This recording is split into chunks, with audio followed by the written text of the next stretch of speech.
Hello, everyone. Welcome back. My name is Mandy Mack, and we are Pole on the Call podcast. I'm also here with. Chris Rivers. I love it. We changed it up. I know I totally messed it up. But today we are here with the amazing Alicia and Angela Fly Together Fitness. Thank you Yeah. so much for being here with us today and for being willing to tell us a little bit more about your pole journeys and about your amazing studio. Absolutely. Thank you so much for having us. Truly pleasure. So, goodness, I guess we usually start the studio. This is fun because we have two people. So, how did you both get into, I guess, pole dancing? Was it together, or you just came to the studio together? Yeah, you Alicia can go and first. I did not know each other at all before opening a together. Yep. So if you ever watch like those Netflix shows, Married at First Sight, that's our story. Business partners at first sight. It's business at first sight, which is kind of like a marriage. Actually, it's exactly like a marriage. But we are a super polyamorous family. Our studio, Fly Together Fitness, actually has 11 co-owners. So we are only two of the 11. It takes a village. Yeah. But how did you get into pole dancing, Angela? So I got into pole dancing eons ago. For those of you who are familiar or maybe not familiar with Sam Starr, I was one of her original pole kittens. When Sam first started teaching, she and I were friends, and she said, "Hey, I'm doing this thing, come take my class." As you know, that's her personality. And I thought, you know what, sure, why the hell not? This seems great. And I was fun employed at the time. I was going through a life transition. You know, the common trope of how did you discover pole? You have a major life event of some kind. Pole comes into your life and you realize this is better than everything else in my life. So I was fun employed and really able to do, the 3 classes a day, 4 days a week life, the fantasy, like traincation pole life. And I just fell in love. And this was the same time where Sam got a job offer in New York. And she said, "Hey, I can't take this job unless somebody takes over my classes." And that's how I got into teaching. Yeah. Yeah, so I also have a very similar story, but my life event was a bit more of a bummer. I actually was just suffering from really bad anxiety at the time. I was in my first year of grad school. My dad passed away, and I was just like in just really not in a great place mentally. And then I was speaking with my therapist, and she said, "You really need to move more. You need to connect with your body more." And I feel like that still holds true like every day of my life. And so with that, I happened to see a Groupon that same day and was like, all right, I'm going to start pole dancing. And this was 2011. And I never stopped from there. It like immediately had an effect on my mental health and well-being. And I ended up moving to LA for school like 3 years after that, and immediately had a pole family in LA. And it was just really wonderful to be able to make friends literally in any city in the country. So when I moved to Boston, I immediately made my first friends was at the pole studio. And I think that's one thing that pole has really brought to my life is just like the community. No matter where I go, I know I'm going to have a space that I feel comfortable in and I can connect with people in. So that makes sense. It's kind of how, we all got together here, right? We ended up also on this podcast with you guys. Pole is such a wonderful, welcoming and inclusive community. And that's really something that we try to focus on, with our business as well, is to really think about what it is that we all loved and brought us together through pole, and try to bring that to as many people as we can. OMG, that is beautiful. You both have two very diverse but amazing background stories. So you've been pole dancing for a while. We've been pole dancing for enough to have quit, come back, quit and come back. I love it. On again, off again relationship. Yeah, I think for me, actually the only break that I took was when I had my son, and But even then I taught like up until like the week before giving birth. It's true. We actually tell people Alicia's classes, because Alicia really focuses on all of like our central movement intro. We call them our baby making classes. Yes, that's And me. there is a showcase video of Alicia, full baby bump, in heels, doing her heels routine. Just showing it how the sauce gets made. Showing how it happened. OMG, I love that. We're gonna need that link. It's great. It's actually one of my favorite online showcase memories. Yeah. Oh, that's That's an excuse. I love that. I would love to see that somehow. We'll see. That video's Well, hidden, yeah. actually. We'll put it up on YouTube just for you. Just for you, just for 1 week. Download it and then it's gone. That would be fun. I love it. Awesome. So goodness, what I guess the question that's on my mind since we read a little bit about you was, how did you get into starting a studio with I don't want to say so many co-owners, but a lot of co-owners. There are a lot of co-owners. How does that work? It's a lot. It's It's a lot. Yeah, maybe I'll take this one. So we all kind of got started over coffee, and like we talked about just our love for pole. I think one thing that was really important to all of us was to create like a safe, supportive space that everyone just feels comfortable doing their own thing, expressing themselves in whatever way, and be a little bit more broad from just pole itself, like be more of a movement studio. So not just doing, one thing. We firmly believe that all pole is valid, and we really wanted to have class offerings that really encompass like literally every type A to Z of pole and just movement in general. I think another thing was, for me, I know it's, when you start a new sport and there's no science, trial and error, no one's telling you, hey, you need to engage this the right way. You're kind of just like, I'm gonna fuck around and find out. Well, I should not have been doing it that way. So because I think we all, like maybe the two of us started so early, we did a lot of the trial and error, fuck around and find out. And as most of us who've started in that generation know, you have a lot of stupid long-term injuries from doing things the wrong way or being taught in a way that's not biomechanically sound. Let's just put it that way. So a lot of it for us coming into this new studio and opening a business together was also to make sure that while we think, all pole is valid, you explore how you want to explore, you still live in a squishy human flesh body where things like gravity and biomechanics exist. So And joints. Joints Joints are a exist. thing. And there's just these rules that, as much as we'd like to not believe in them, science is real. So it was very important to us to also create a space where we can explore, our students can explore, but we're also trying to be as informed as we can about how to do it safely and how to keep this this ability for the longevity of the sport, right? It's not just, hey, I learned to backflip the wrong way, hurt myself, and then I'm not polling for the next 3 years.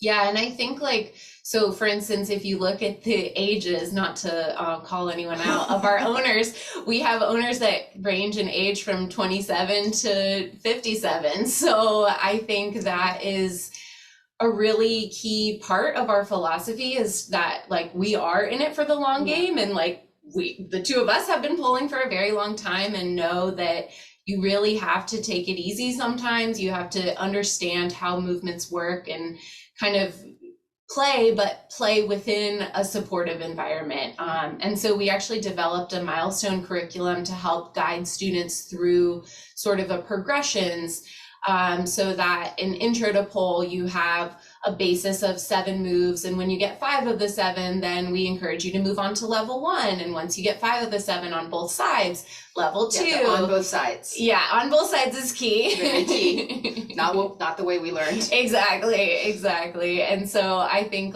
we were able to implement a pretty solid curriculum based on, like Angela said, trial and error, which we hope to not have our students trial and error. Yes, exactly. Mostly just exactly. trial and minimal. Trial and fun. Like parents, Alicia's a parent, so I think as parents, you want to make sure that you pass on all of the Yeah. knowledge that you've learned from your mistakes so that your students and the next generation can make their own stupid mistakes Yes. and develop and grow and, you know, grow the sport and grow themselves.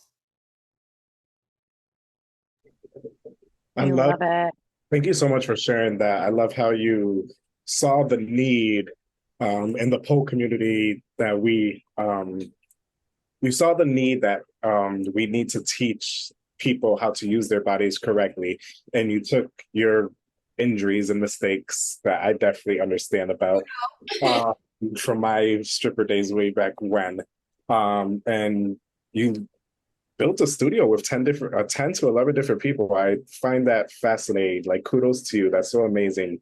I love how you use everybody's strengths to give the community what it needs, and you're using your past experience to prevent the future generations of pole dancers from making those same mistakes. And I think that's really when somebody says, you know, how do you do it with 11 people? I think that's, yes, there are some difficulties and complications, right? Because there always is when working with a group. But the reality of it is, I think we're all in it for the long game, right? Yeah. And we all understand that, you know, it's not a good idea to exist in a vacuum, that you do want different perspectives. You want the diversity, right? The diversity of opinion, the diversity of background, and even coming from a business perspective, you know, forget about just teaching pole. You want people who have just different skill sets. Like, we're super lucky that we have so many PhD candidates in our organization. We have a lot of PhDs in our organization. Anytime there needs to be, hey, someone needs to run an analysis on these numbers, like, what are the numbers, right? We always think, oh, it must be this. I think it's like this. I feel it's like this. But now I have a scientist that can actually, like, back it up with evidence. And I think that's really great. And that's not my skill set. Yeah. Right? But that's definitely Alicia's skill set. However, when you go to find a place and you need an amazing real estate agent, that's Angela's skill set. And I've been really lucky. I've been doing real estate in Boston, commercial and residential, for the last 15 years. So when it comes down to, you know, how do I negotiate for a space? How do I do a build out? How do I make sure my construction is done on time? That's the one, right? So, and that's my job. So it's something that I can bring to the table. That's so amazing. So all of the things were just like ready to go because everyone has their own special skill set as an owner. I think that's so awesome.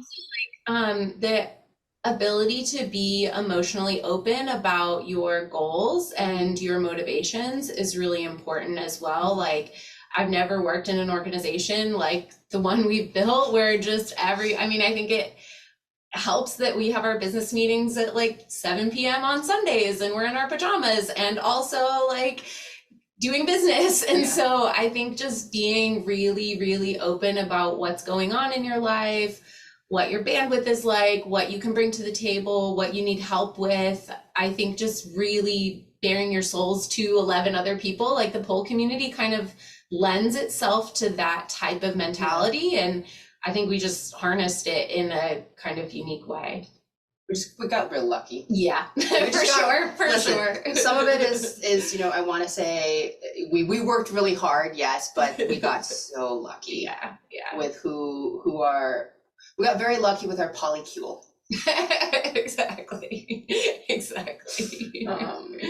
That it's very accepting, right? I don't have to, I think everyone understands that at the end of the day, we're all in it together and we're in it to raise this beautiful child that we've, you know, co-birthed. So no one takes it personally. And I think it's really rare to be in a group where people take constructive criticism really well. And people understand that, like, I'm somebody who I'm not good at being very politically correct. I will say this idea is stupid, which is not what you should do, right? This is sensitivity training 101. I signed myself up for every single like sensitivity training possible out there to try and mitigate this, but it's not who I am. Like, this is how I feel. This is what I think. I'm going to say it. And that doesn't always work out well in the real world. But I think with our organization, people understand that it's not because I'm malicious. It's not because I'm trying to hurt anybody. My thoughts and feelings are valid and it's okay. Thank you so much for sharing all that and being honest, because one of the reasons why we do this is to share stories, but with those stories, educate people. And oftentimes I feel people want to start a studio alone and they don't know about these other ways that you can do it, these beautiful ways of starting a beautiful space for other dancers. So thank you so much for being honest with that. It's hard, y'all. Yeah. I can Honestly, imagine. maybe it's harder Yeah. on your own. I don't know. I mean, I haven't done it any other way, but it seems impossible to have to do every single part of running a business by yourself. And so it just is like a no-brainer to break it up 11 ways. Yeah. You just need like a good support structure of like, how are you making decisions as a group? How are you communicating as a Yeah. group? You got to know? sign the prenup. Yeah, exactly. Exactly. I can imagine like communication is key, like pure communicating all the time and being honest. Yeah, so we use Slack actually pretty extensively as our main tool of communication, not only with the owners, but also with our instructor group as well. So we actually, yeah, we've pretty heavily relied on that as our main method of communication. And I would recommend it for anyone who's trying to do like group work in that way. I like Slack. That's awesome. I used to use it in my Muggle job. I love seeing it. The pole dance. I love it. So when I wanted to say too, I was really appreciative of like learning about the fact that you guys had 11 owners, because I remember when I was wondering about business types and I was looking at co-ops, and I was really interested in learning about like what a co-op would be like as a pole studio. And another one of your owners, Tamar, had a wonderful conversation with me about it all, and I was just like so excited to learn that like when she told me like your business could be anything that you imagine, I was like, oh, that was like such a big game changer to me. Like it could look like anything. You just have to like Decide figure that's out how it makes to make it work and then go for it.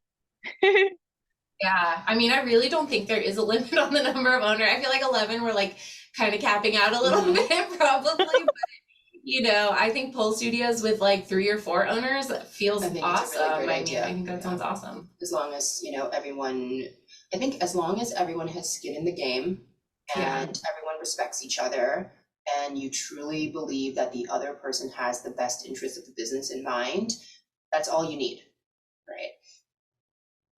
And we're not actually a co-op, by the way. Yeah, completely yeah, clear, we're in That was LLC. one of my We were caveats. just talking about We were this just actually talking about before this, the so call. I'm probably the last person to join the team. Yeah, And my only stipulation was that we're not a co-op. So that's what it was. I was like, if this is a co-op, I'm out. yeah.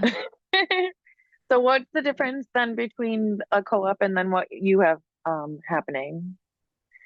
So I think in a true co-op, right? So if we actually structure the business as a true co-op, that would mean essentially every member of every constituent that comes to your facility has a say, has a stake. And as your, I think, business or organization grows, I don't know if you guys ever remember working on like group projects.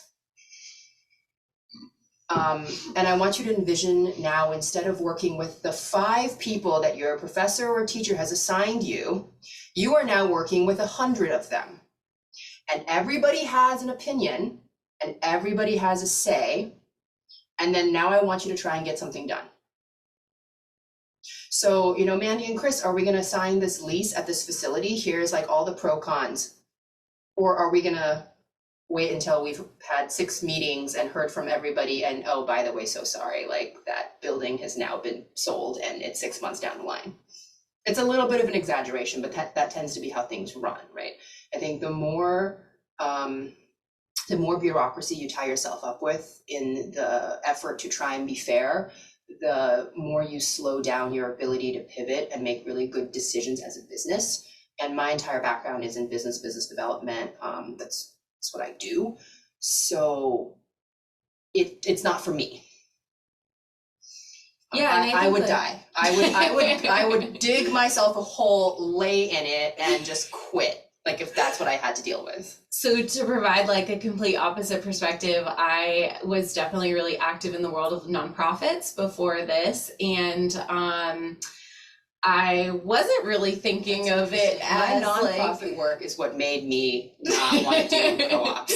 So yeah, I mean, I think that's also where when you have 11 different people coming with 11 different experiences of like, I've never done business before, I've done business in this way, I've done business in this way, you kind of have to like feel it out and come to a consensus. And I think like our key to success was really like, we are a consensus driven partnership. So we're technically an LLC that is a partnership between us. And so we all co-own the business together. And I think that structure, as Angela said, gives everyone skin in the game because like you're investing a certain amount of capital, you're putting in a certain amount of work, and therefore you get a certain percentage of ownership in the business. And I think that helps motivate people. Whereas a nonprofit, like my experience was really fantastic with nonprofits, but you function more as a board of just like, of just giving opinions, and maybe it gets executed, maybe it doesn't. Is it gonna, you know, really come through for you? That's actually how Jen and I met. So I was head of a nonprofit organization. I got kind of brought on to chair the organization and kind of like run a lot of the planning, the back end planning, and in those 3 years, it made me never want to volunteer another day in my life. So my experience was so bad that it took me away. I love volunteer nonprofit work. I think it's, you know, super important, but the bureaucracy of it just killed me and killed I was like, if you want me to make gift baskets, I will fold onesies for, I don't know, the next 6 hours. You want me to sit in your booth and sign people up all damn day. But if you want me to be on another board, I'll just dig a hole and lay in it because no, we're done. So yeah. And I'm actually really glad. I, to this day, still say I'm so glad that as a, you know, no filter, I'll say what's on my mind. But I said, absolutely not. We are not running a co-op. Yeah, and I think like we ended up finding something in the middle that satisfied everyone's like want for, you know, the warm fuzzies as well as to actually have a business. The warm fuzzies are great. I think that's really important. I think it's really, really important that we actually do have a consensus-driven business, because then, you know, everyone with all their perspectives, like everyone gets heard, right? So we do move a little bit slower than if it was a 1 or 2 ownership business, but when we do move, it's because we've done all the homework, we've done all the options, we've like explored all the possibility, and we all truly believe that this is the best way to go. So we move forward with a lot of confidence, and that there's something to be said in that. Right. And you can all like check on each other and make sure that each of you are like, like, I guess not putting in like the same amount, but what you are supposed to, as far as your role. Yeah, there's a lot of accountability with 11 people, I would say. Yeah. Oh my gosh. They all have individual roles. Yeah. Everybody has an area that they're supposed to be working on, or that they're focused on for the year, or for whatever term that they're, you know, serving. And it makes a decision tree a lot easier. Yeah, that's so awesome, because then you just recognize each of your individual talents and then not try to like overextend yourself in a way that could be detriment to the business. Exactly. Yeah.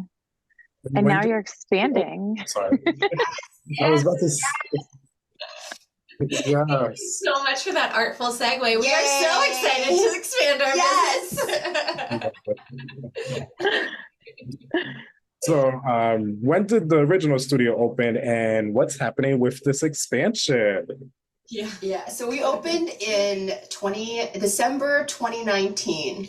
And I don't know if Pandemic you guys recall studio. What happened in December 2019. It was actually really shocking that we opened a business. We opened a in-person gym, right? At the height of the beginning of the pandemic, and we survived. Yeah. And we survived with enough students or enough clients who came and believed in us and liked what we were putting out and believed in our messaging to come and support us, even through this crazy nonsense, right? So I think we ran through online classes, we did privates, we basically did everything we possibly could to keep the doors open.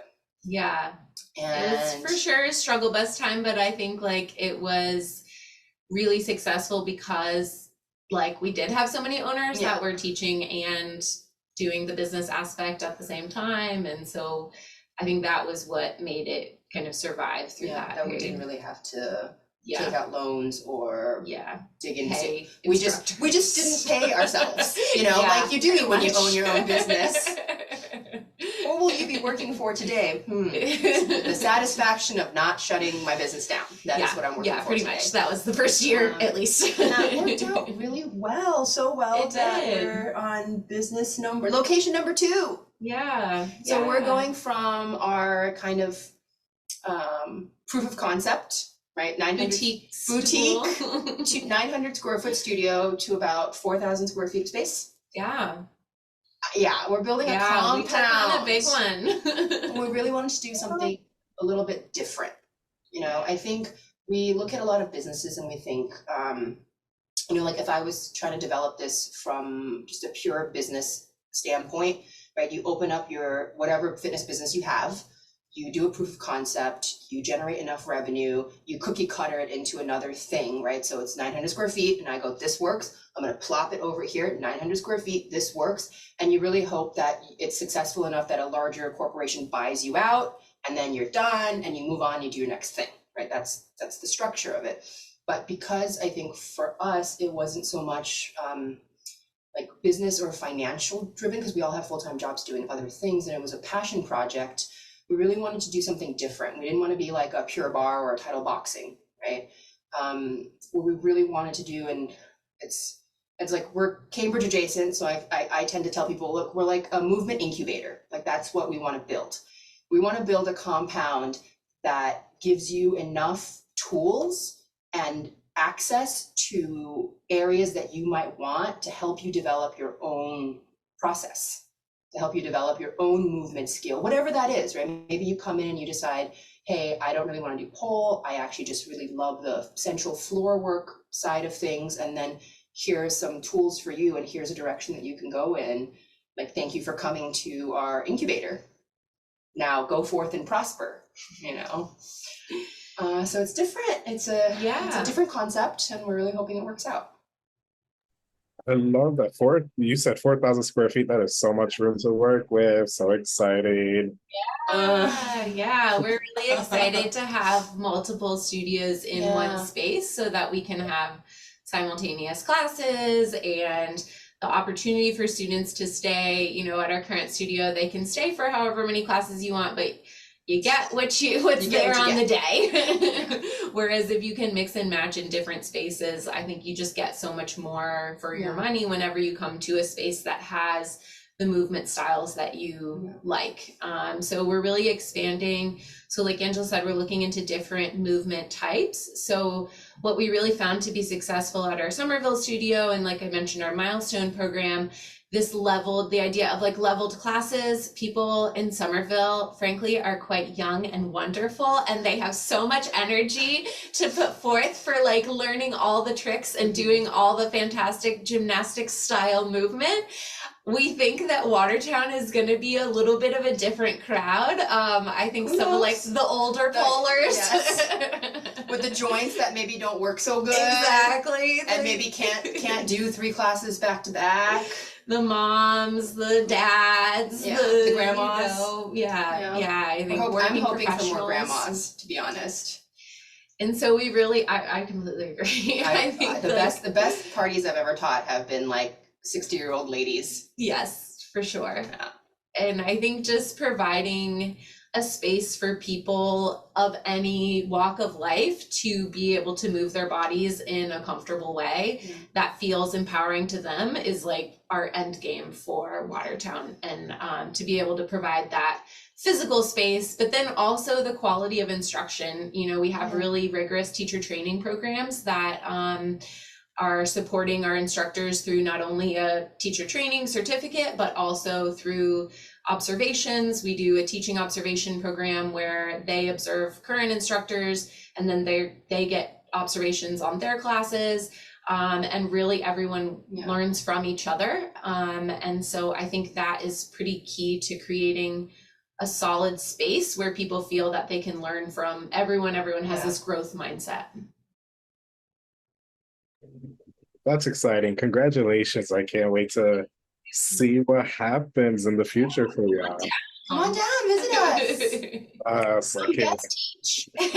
Which maybe. I would love to guest teach and take a class. That sounds so fun. Yes. And I think that's something that's also really nice about having a larger facility, right? Like we're now able to host different instructors who want to come in and teach something. Like I personally would love, so I do drag. I perform as a male entertainer. I love it. And I would absolutely love to just offer courses, whether it's for people that want to do drag or for more masculine presenting people, or for men who just want to get sexy and want to learn how to move, right? So Chris, your entertainment background, right, lends itself really well to teaching like a seminar or a workshop, right? And then I think beyond also dance workshops, having that open space really allows us to partner with other groups. I think Alicia's in the middle of working on an initiative with I think it's a women's health therapy and movement program. I love that. September 9th, we actually have a women's empowerment workshop coming up that will pair myself, another instructor, and a sex therapist to have a bit of a combined half-day retreat where we just look at moving sensually, and particularly for women who may have a lot of barriers in that space through cultural or even just personal barriers.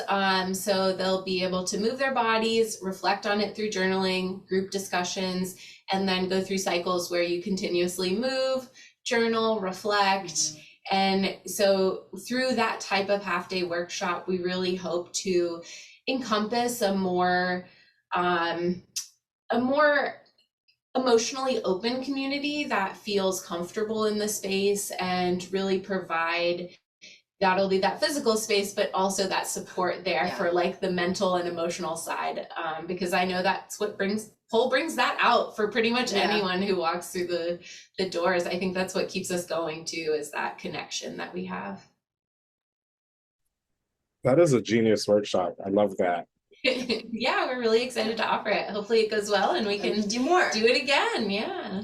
OMG, I absolutely love that. Oftentimes, it's hard to talk about sex for a lot of people, and I feel pole dancing does help people get in touch with their sexuality, get in touch with feeling better about themselves, and even help process maybe some sexual traumatic incidences in their life. I really do believe pole dancing helps with all of that. So that is genius. Yeah, we're really excited to have a licensed therapist on board. Right, like providing someone that can actually answer all the questions that everyone has, because we just go for the movement and then stuff comes out and we're like, here's a hug. I know. That's what I can offer. I know. But that's such a beautiful workshop. Thank you so much for offering that. And hopefully that will inspire other workshops in other areas so we can link up with, more therapy-based movement. Yeah, like physical therapy. I think moving for injured bodies is an additional, task. And so we have Gail. Yeah, one of our co-owners. Gail was somebody who she moved out to San Francisco and moved back here, but during their life journey and self-improvement and sort of finding what drives them and what makes them happy as a person, I think she really fell in love with the therapeutic prehab side of movement, right? Moving not necessarily to create something, but moving for your body and moving to be more in touch with your body. So Gail came back and said, hey, I really want to teach a mobility prehab class. And now we have that on the schedule. And I think it's once again, right, a different perspective, a different viewpoint, and something that's truly meaningful for, I would say, a substantial percentage of the pole dance population, right? Because we all are trying not to get ourselves hurt. Yeah. Right. I always thought of making a class like that, but we would call it like, let's all do our physical therapy together. Yes, That's basically what it is. Let's all get on our peanuts and our bands, Funny. your vegetables. You're right, though. It is so necessary. If we don't keep up with it gets to us and then it knocks us down. Yeah. Thank you for creating such innovative and inspiring workshops. I really do hope people watching and listening like take these ideas and go with them, because we do need this out there in the world. Right. It's not just about pole tricks. No, if you want it, it's like the conversation, Mandy, you had, right? If you want it, you can make it happen. If you, it's the same thing we tell our staff. If sometimes we hire someone and they come in and they say, well, what do you want me to teach? And what we usually say is, well, what are you passionate about? Like, what do you want to bring to the table? What ideas do you have? And I think that creates a better environment, not only for the instructor themselves, but also for the students, because now you have an instructor who's excited about what they're doing. And, everybody likes the hype. Yep. And so through that, we've been able to create a lot of different types of classes. Like we had a twerk class come in, not because, we were specifically looking to hire a twerk instructor, but the instructor we hired happened to be just a twerk technician. So and I that's think on the schedule. The willingness to be able to expand in whatever kind of comes out is really important. I think at the end of the day, students will come to classes where, as Angela said, the instructor is excited. The instructor is able to make you feel welcome, make you feel something, whether it's like giving you a good workout or feel an emotional release or feel sexy or whatever they're trying to make you feel. I think those are the classes that really stick with us and got us excited into pole. So we anticipate that it will get other people excited into pole as well. We listen to our students too, right? We think we do a lot of, back to the having data scientists and PhD doctors on board. We do a lot of feedback. So a lot of the curriculum that we develop is based on what our students want. So we ask them, like, what are you looking for? What do you need? What do you like? What do you hope to get out of your pole journey? And then we incorporate that into how we run our curriculum.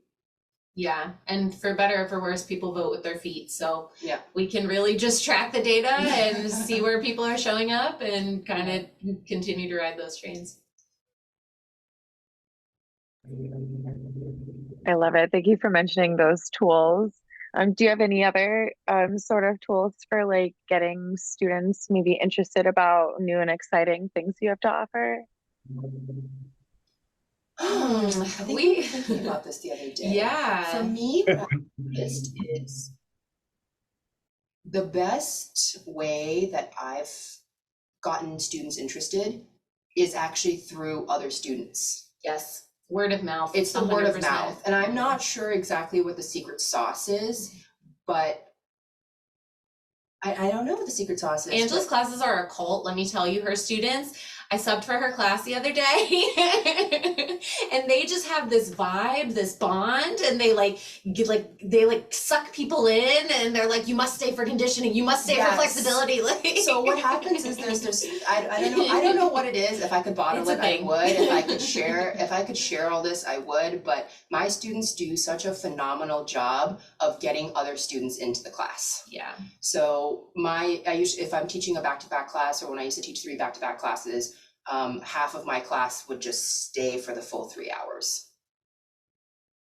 And then, maybe the next week someone else is in class and they'll say, hey, Alicia, you should stay for the next class. Yeah. Like, but I'm tired. Well, just there's 15 minutes between classes. You can sit in the corner, you can rest, it'll be fine. Stay. And then people pack lunches. It's wild. Yeah. Yeah. I think that I was gonna say, like, here's a snack. Yeah, Exactly. and my No, we students- do have snacks. my students absolutely do that for each other. So they bond and they'll take care of each other. They'll bring each other snacks. Yeah. They form these little groups, and that's the pole community that I love. That people come together and you find your pole bestie. Yeah, that literally, I have a pole wife in Yeah. LA, and You find your pole crew, and that's like the people that you do all your major life events with. yeah, Like I've gone to other events. I've seen these pole cules. You know, they'll go to shows together. yeah. A lot of them, when we did the Pride event last June, they all came out and they came together and they came to cheer on, you know, one of our students who's now an instructor, who was performing. So it's wild. I love it. Yeah, I think actually that was what I was about to mention is like what we're playing with now is a lot more grassroots type marketing. And so we attended Pride and had a booth there at the Boston Pride Festival. And we'll also be doing a movement weekend in August, which is Rhythm and Movement weekend that's specifically for people of color and trying to, you know, just get the word out there about Fly Together Fitness. And I think those types of community events, we're also being new to Watertown, doing some Watertown festivals and things like that. I think that just human connection aspect of the business is what we're trying to play with now. And I think it really builds the community in a very organic way. So we're excited about it. Yay. I know that is so very exciting. And in your new space, did you mention how many rooms you were going to separate it into? Yeah, so we have 3. 3. Yeah. 2 aerial studios and 1 floor work studio. So the floor work studio we envision will probably be doing things like flexibility, conditioning chair, dance. I tell Alicia this, and I think she agrees with me, like my fantasy is to find a breakdance instructor. So if any of you know a breakdance instructor, please send them our way. Hit us up. But we recently hired a heels instructor, and we'll be running heels workshops, choreography, heels classes, floor classes. I'll be teaching a chair class, which teaching is all the baby making classes, intro to chair dance, and I think there's a lot of like different types of movement that we can kind of play Alicia with has in a this intro to space. heels, intro to central movement, Yeah. intro to chair. So you know, you kind of sense the theme of baby number 2 maybe coming along. No. Baby number 2 is this Watertown studio.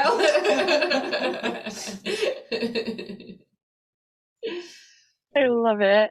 And how high are the ceilings in the aerial room, the pole room? We are going deep with the studio. They're going to be high. They're gonna be They're so gonna be wonderfully real high. Yeah. Yeah, and that was one of the things we were looking for when we were looking for a space, right? It's you know, all these facilities are great, but I need a pole that's not 8 feet. I'm 6 feet. Yeah. And then I put on the shoes, right? So now I'm 6'8", and you have a 9-foot pole. I am 1 climb and good luck. We're done. Yeah. Leg on the ceiling. Are Are you gonna have? Oh, I'm sorry. I was going to ask, are these classes that you were mentioning offered online for people to partake in?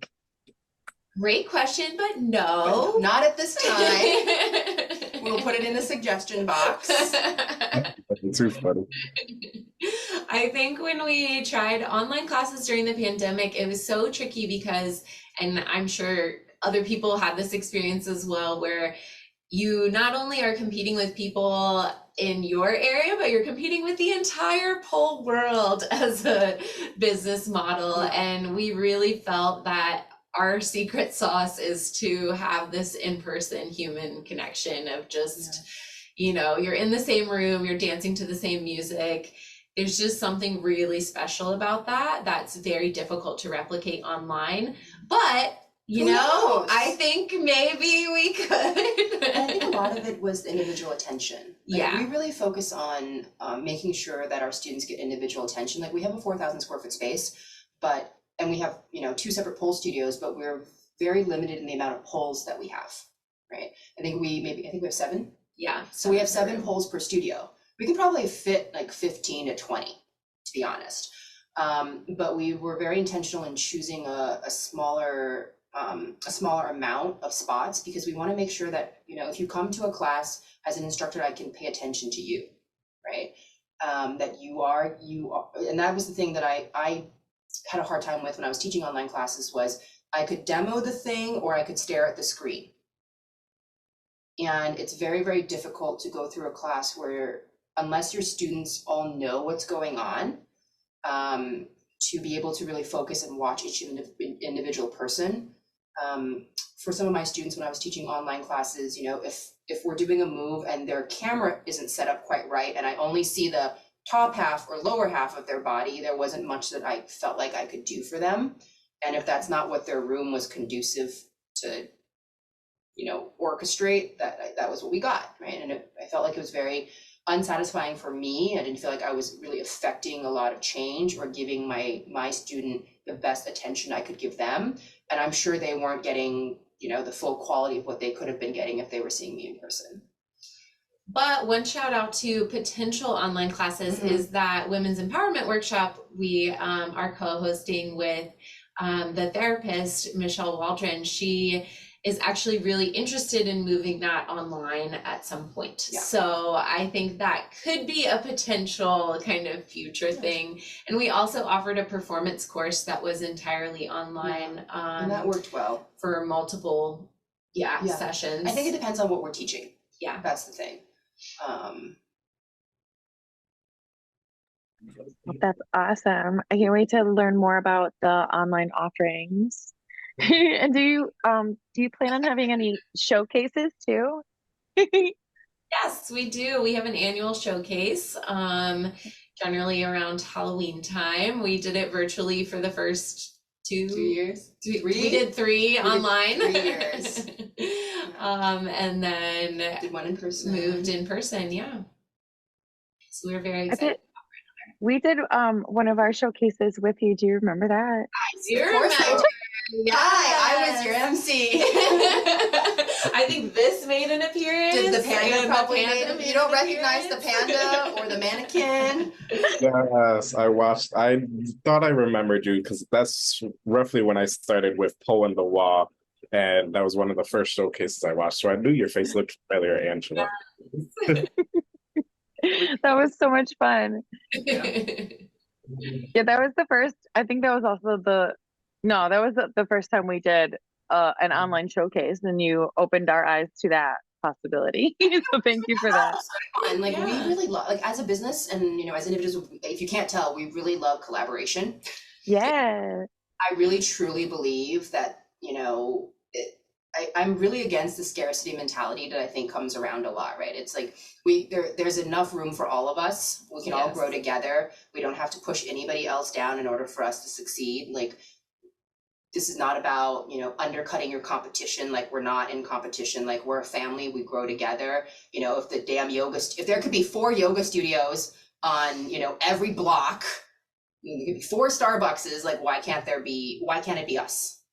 Yeah, and moving from LA to here, I was like so shocked because LA, I literally had 3 pole studios, 2 of which were in walking distance from my house. And I would attend like 5 studios regularly, just different ones to try out Yeah. different classes. But then you really had your home studio that you stuck with. And like, sure, LA is a slightly bigger city than here, but if they can support as many studios as they have, like certainly Yeah. Boston can support a lot more as well. You know, it's So different strokes for different folks. Like, Yeah. we might all love pole, and I might not be the instructor for you, but if I love pole and I believe in this and I think about the value that it can bring to your life, then yeah, please go to another studio. Please find the instructor that like can bring you joy. yeah, exactly. High tide rises all ships. Yep. We really, really believe that. I love that. It's so true. Pole dancing, like our community is already so small as opposed to other fitness branches. Why can't we share in it? Like you said, collaborate and grow, sharing the wealth that there's plenty to be having. Yes. Right. I think it goes back to how you just honor each individual person's voice and you allow them to be themselves, and that shows in, your business model and your students and your community as well. And that's such a Yeah. beautiful thing. Thank you. Yay. Really appreciate hearing We're that. very glad it Yeah. comes across. Yes. Are we able to get a tour of the studio?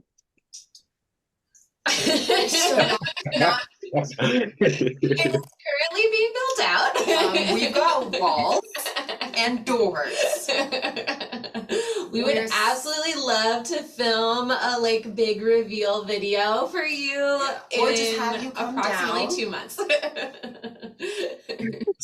Fair enough. I love that giant thigh you both were like, You would be disappointed if you saw it right now. You would be excited. You'd be very excited for what's at the to come. potential of Yes. what's to come. But yeah, I think we might still be waiting on half of our polls did not arrive. Yeah. As you might know, being also a studio owner, when you order supplies, Yeah. It's just always a thing, I remember Melinda was like, hey, I've got 7 packages here. Like, I think this is it. They must have doubled up. And we were supposed to get 10. Yeah. And I'm like, well, I don't know where the other 3 are. And actually we're supposed to get, I think 20 packages, and we ended up, it's wild. Yeah. I think the process of opening a studio, having done it once and doing it actively a second time, is just you really just have to I built my time buffer. hold and I on to your should've- seats and just ride the ride. Yeah. And know don't that need you're mirrors. gonna land It's into the fine. station at some point. That's where I'm at now. I'm like, we don't need mirrors. It's fine. It's okay. Yeah, we definitely had the discussion of what is the basics that you need to have a pole class versus really separating out priorities of nice to have, need to have, Must have. and trying to build consensus around what exactly do we need Poles. at what time. Poles are essential. That was one of them. oh my gosh. But right, mirrors, maybe not so much. Mirrors are so expensive. And then they're stuck there forever. They really are, and you really can't take them with you. Yeah. No. If you don't get installed correctly, you're screwed. Yeah. Yeah. Really Things fun no one thing. tells you. I know. You're stuck with those babies. Mm-hmm. The fun thing is that we actually took over a ballroom studio. So it was formerly just a gigantic big open space with a beautiful floor and mirrors and everything. So it is It's really just not mirrors where we want it. just not on the walls that we want them to be on, but that's okay. They That's okay. still had movement in that space. It has some Yeah. good juju, we know it's going to be a good space. It's bright. It gets lots of natural light. Yeah. It feels really good. It feels when you walk into a space and the vibe is just right. You Yeah. can tell there was a lot of Exactly. joy and a lot of movement in that Exactly. area. Yeah. That sounds wonderful. This is the tour right here. I mean, it is a podcast. That was a nice audio tour. The walls are really high. There's a front desk person with a smiling face to greet you. The decor is The eco-industrial. decor is eco-industrial. Walls are sage. There's also brick. You can Yeah, go brick. into any one of our gender-neutral bathrooms With a water fountain. with a next water to fountain. it. If you're an instructor, this was also really important to us. We found a space where we could have an instructor lounge, Yeah, staff room. a staff room. I know for me, sometimes you need to unwind between classes. You need to take a deep breath in, put your game face on and reset. And it's very hard to do when you're in front of students coming in and out. People are asking you questions and you're just trying to shove this granola bar into your mouth so that you're not yelling at your next class. Yes. So it's really important for us to have that space. Yeah. And also we recognize, it's probably not most of our instructors' full-time jobs. It's definitely not our full-time jobs, right? So we'd love to give our instructors a space where if you need to come early, take a nap, stay late, take a nap, get a little bit of work done, maybe answer some work from emails. home, If you're working from home, here's a work from the comfortable place studio. that you can work from if you want. So that was really important to us. So there's your visual. And then you go, your receptionist signs you in, maybe answer some questions, you take your shoes off, you can sit in one of the comfy chairs, maybe look at our lovely merchandise and bulletin board of local events and also vendors and plants. and just unwind, maybe say hi to your friend. Yeah. And then, you know, you're either in studio A, B, or C. Maybe you're with Alicia in studio 1 and you're with me in studio 2. You high five each other and Just you get on to reconvene in an class. hour and 15 minutes and you go walk off and have dinner. Or take class number 2 together, Exactly. you know? What, you can't eat dinner there? What's going on? There's a hallway. There's a hallway. You can eat dinner in the hallway. It's a very wide. Yeah, there will be chairs. I think that was something we really specifically looked at wanting, was to Yeah. have a space Common where our students can, because they do make friends, right? And I don't know if you have this issue, but the students stay behind class. After class, they talk to each other as your second class is now starting, Mhm. and you're going, I don't want to tell you to get out of my studio, but you got to get out of my studio. So having that space where they can do that, Yeah, the kind Still- of transition the space. transition space was really important to us. So we'll have that. I also love that you have a space for naps, because we always talk about like, wow, I could really like use a nap in between teaching this class. And now you have that. Like, that's a reality. Yeah, because we're old. Right? See, when you have these young, energetic, like Yeah. whippersnapper, They can probably do like it. they're in their 20s, like, yeah, no problem. I can do the 5 hours, and I used to do the 5 hours back to back. No. But now I'm like, no. The 2 classes back to back, and then a nap is the way to go. Yeah. Too funny. Right. I love that you're building that community space. That is really special. Hmm. Yes. Well, I guess we had the visual tour, and First visual tour. Into the room, and you go, look at these beautiful mirrors that have been taped out on the wall because they have still not arrived. But that's okay, because I love my instructor and I don't need to look at myself in order to feel good about myself. oh, least- we're- They'll be there, just to be clear. They, They will will be there. Alicia will just describe my movements to me and encourage me, and I will pretend that I'm a vampire, and this will be fine. Yeah. I love it. That is too funny. I think everybody we've talked to, something's always come late. So think about that, people, if you're ever starting a studio out there. Expect Whatever your time buffer is, even if you think, hey, I've doubled my time buffer, surely this will be fine. It's not. It's just not. Just accept it. Too funny. Man, I hope you find your polls. Like, where could they be? They're coming. They're coming. That was the problem we had about a month ago. Yeah. So it is Oh, okay. Like, Wow. oh my gosh, they're just like lost. Someone was like, what are these? I have a video of our FedEx guy Literally saying, what saying, are these? so 'cause he tried to deliver 3 times because we're a business and somebody has to be on site, and nobody was on site, nobody called because, FedEx. So I just sat there during the time window and spoke to all of the other business docks nearby and said, hey, if you see a giant FedEx truck, please tell him to stop. That's me. That's for me. Please come get me. I will be right here. And they did, and it came, and the guy was unloading. He's like, hey, I tried to deliver this 3 times. So just out of curiosity, like, what is this? And I did not tell him.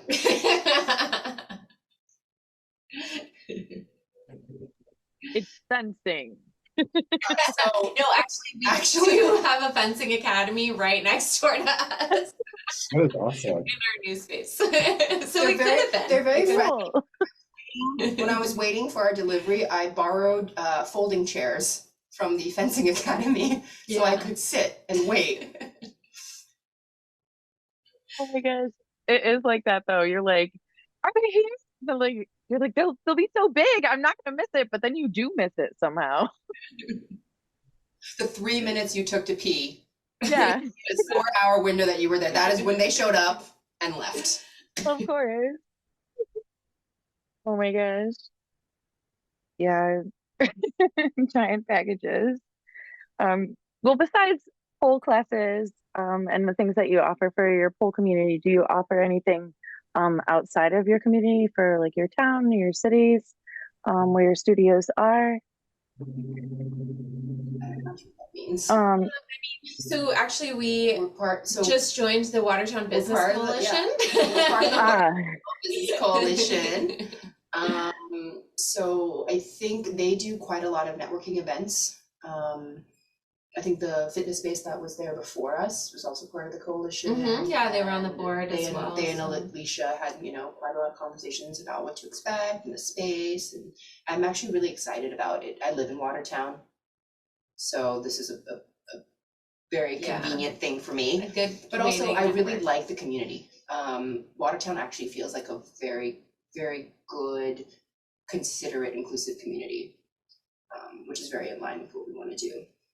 Yeah, and when we were considering moving there, we spoke to a lot of like small business owners and just fitness owners, and talked about like what's their clientele, what do they, what do they do, how do they run their business successfully, and I think everyone has a different story to share, and we shared ours as well, and so I think it's really nice to just be able to like hold a space, even if it's in a one-on-one context, to really network with other business owners in the area.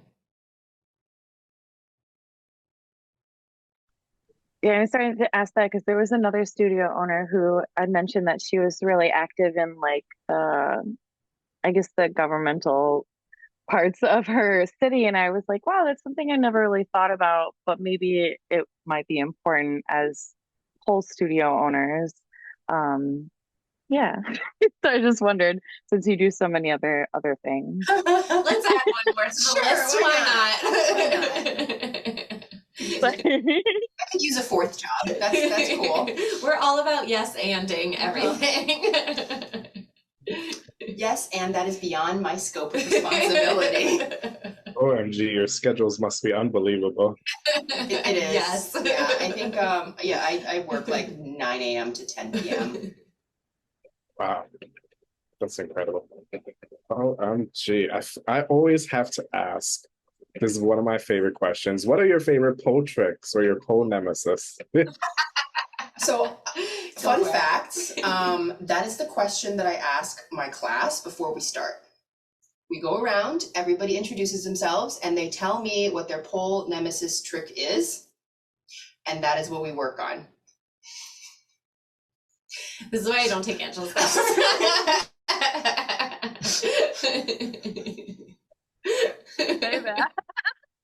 What are we working on today, Angela? Well, all I heard was Superman, Superman, Superman, so we're doing Superman today. And that's how my classes work, and that's why it's a cult. Through shared pain. Because you realize that you chose this. I remind my students that they voluntarily came to this class. They chose this experience, right? So really they are responsible for their own enjoyment and or pain. And they were the ones who named the tricks, and therefore that is the tricks that we are going to work on. All I right. love that must call for like a light variation. Very fun. I have not, so I went from, a more fitness-based lifestyle to a very sedentary lifestyle where I'm sitting and driving all day, or sitting and typing all day. So my body is very closed, which is ironic because I teach the flexibility class. My hips are extremely closed. My shoulders don't open as much as they used to anymore. So my nemesis is really anything that requires bending. So anything that requires me twisting my body into a shape, my arm behind my head, Pegasus, I hate Pegasus.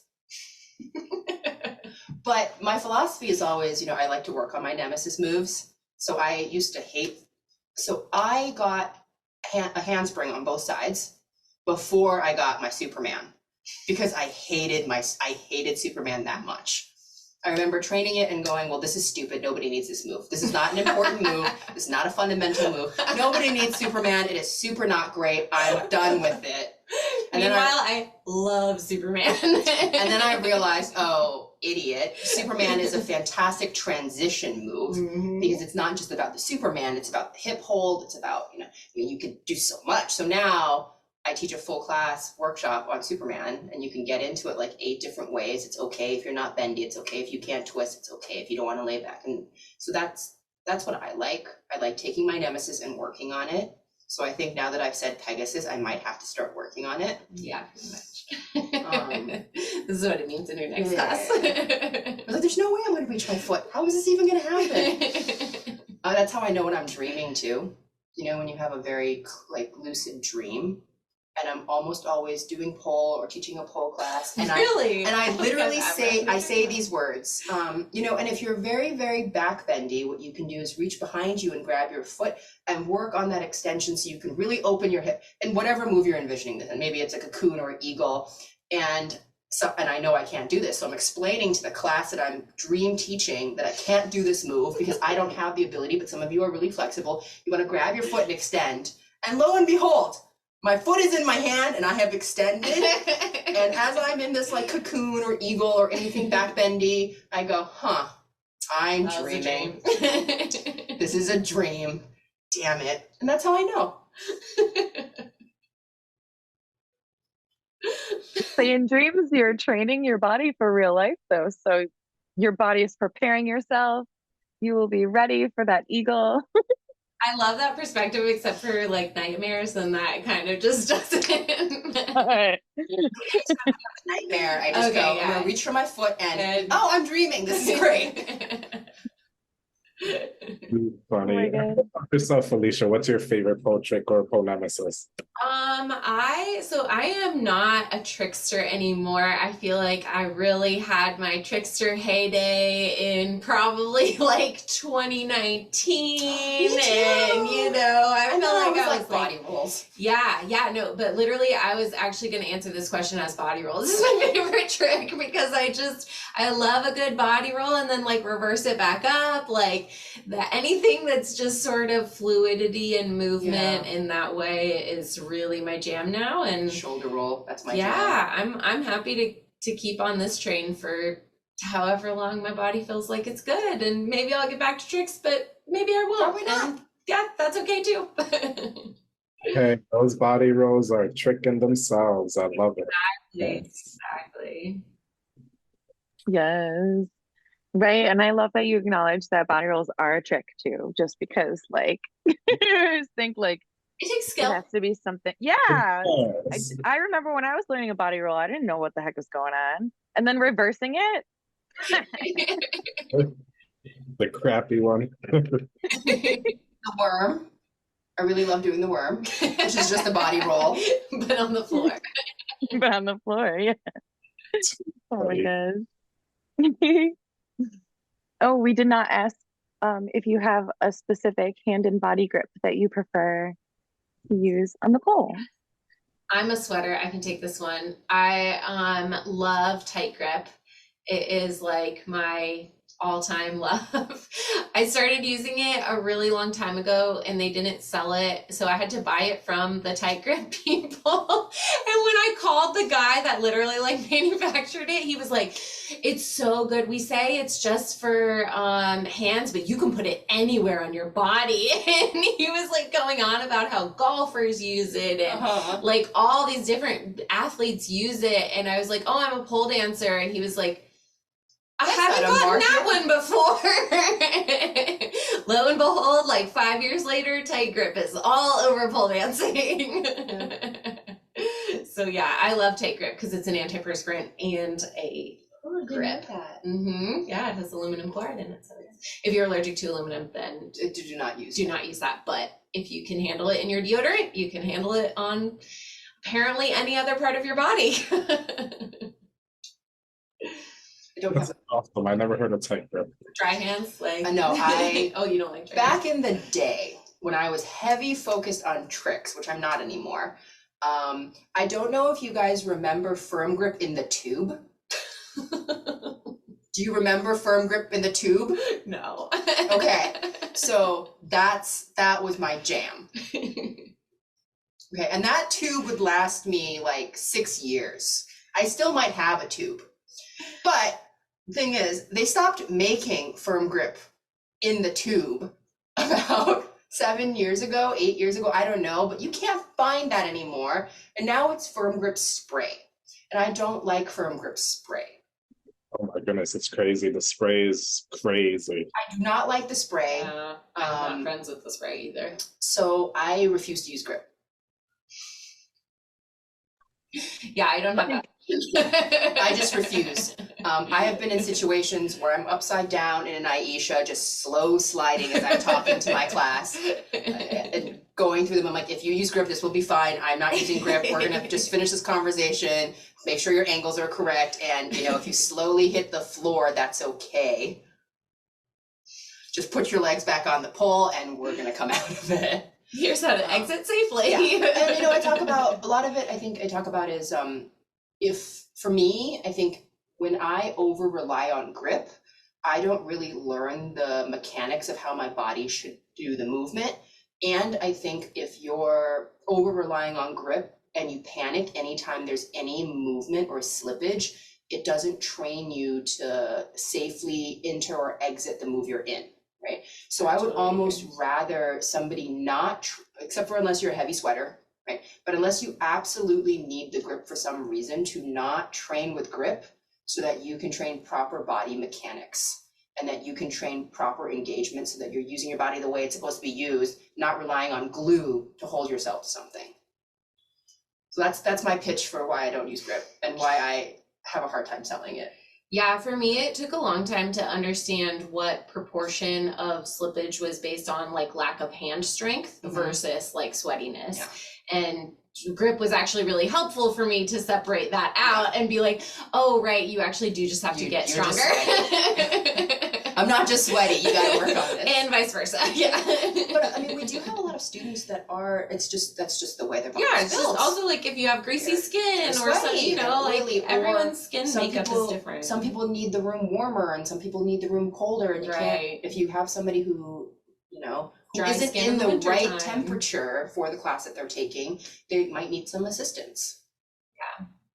Yeah, we do sell a wide variety of grips, even the now I forget. It's like the wet based one that it makes your skin more dew point. Dew point, yeah. Yeah.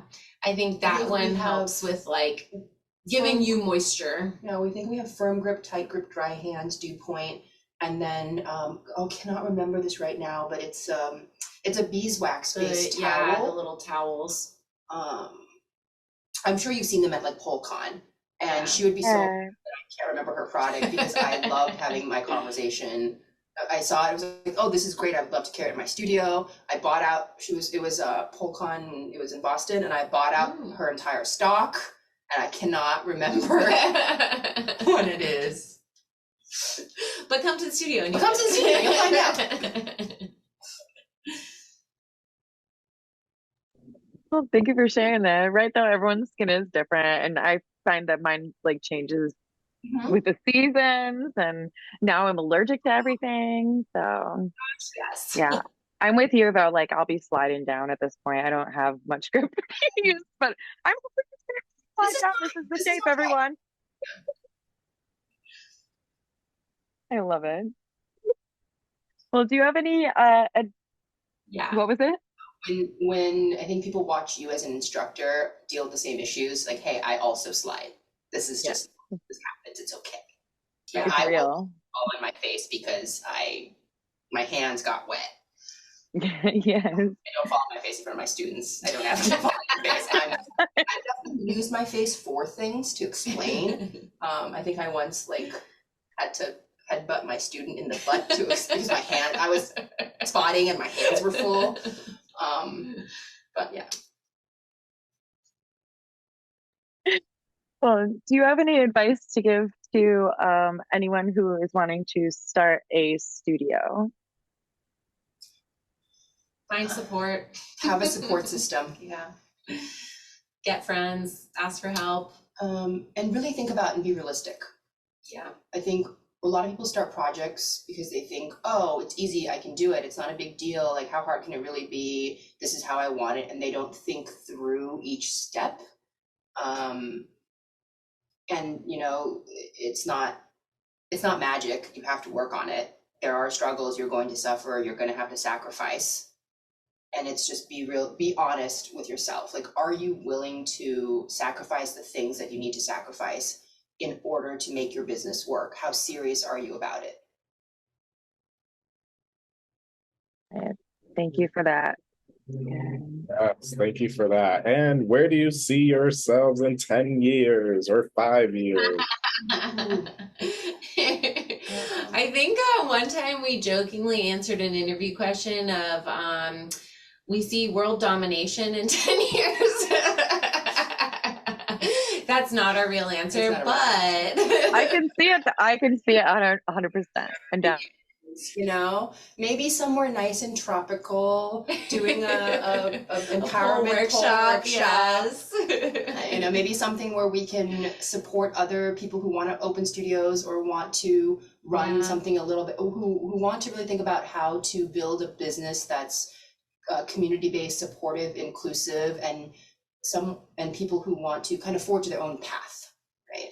Yeah, we've actually had one-on-one conversations with multiple studio owners that are interested in, or potential studio owners, I should say, that are interested in like a type of co-ownership model. And we're always happy to share our experience and kind of what works for us and lessons learned as we've shared today. But I think it's also helpful to get a perspective on your own situation. So I think that type of business development and networking is really important to kind of share all that knowledge. We really don't believe in gatekeeping information. Like, sure.